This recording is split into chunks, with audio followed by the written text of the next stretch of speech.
It is a bit indescribable. You're up there and you're just floating. You're literally floating in the air and everything is just so still and so peaceful.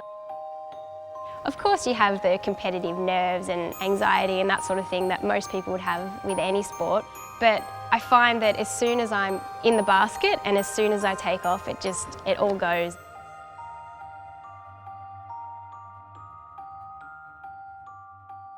Hello, I'm Nicola Scaife and I'm the two-time Women's World Hot Air Balloon Champion. I don't think many people realise that ballooning is a sport and it's something that you can compete at. I think they see images of balloons floating in the sky and that's kind of about where it stops. Competitive ballooning isn't so much a race, it's testing your skill of piloting and your skill of navigation. There's all different tasks that you have to achieve. One of them might be a big cross that the organisers have laid out in a paddock. So you navigate to the cross and you throw a little weighted streamer down on the cross, so closest is best. It's pretty amazing during a competition when you have so many balloons in the air. You've got to have your wits about you a little bit as well, but yeah, it's great, and you can yell out and say hello to someone and give them a wave and that sort of thing, and it's quite a nice camaraderie between all of the pilots.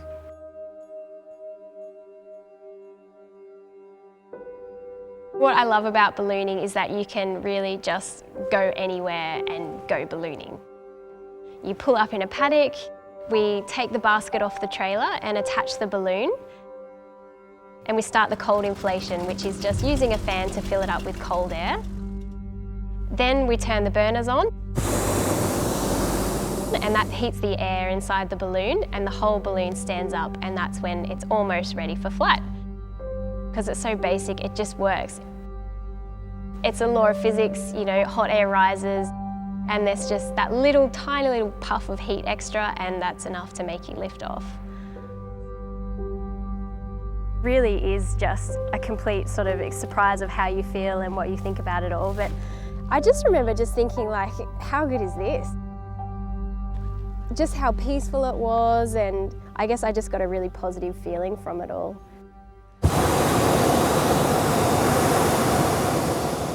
You can't actually steer a balloon, so when you're flying, all you can do is adjust your altitudes.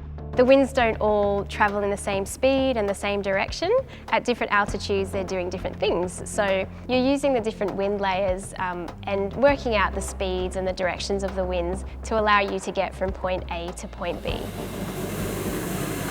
Because it's such a peaceful and quiet thing, when the burners come on, I think it is a real surprise for people. So yeah, they are really powerful. They have to keep all of the air hot and keep us afloat. Making anything is very rewarding. Balloons are interesting because they're colourful. They're handcrafted. We've got a really nice team of dedicated staff and artisans.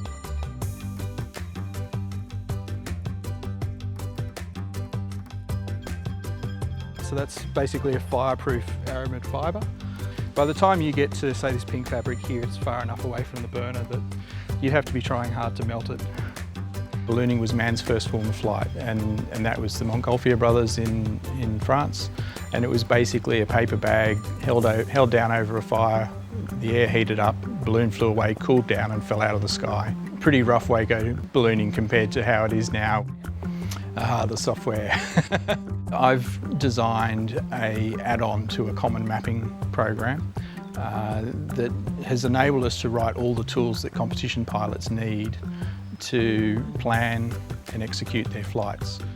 Having someone win flying our equipment and using my software, very proud. Yeah, very excited. I'm part of a ballooning family. My husband's parents started ballooning and that's how he got into it. In my first competition, I was 5 months pregnant with Hugo, so he's been with me for the whole journey of my competition career for the last 3 years, and I don't know how much of a chance Hugo has of not being a balloonist. I think he's been in it since day one.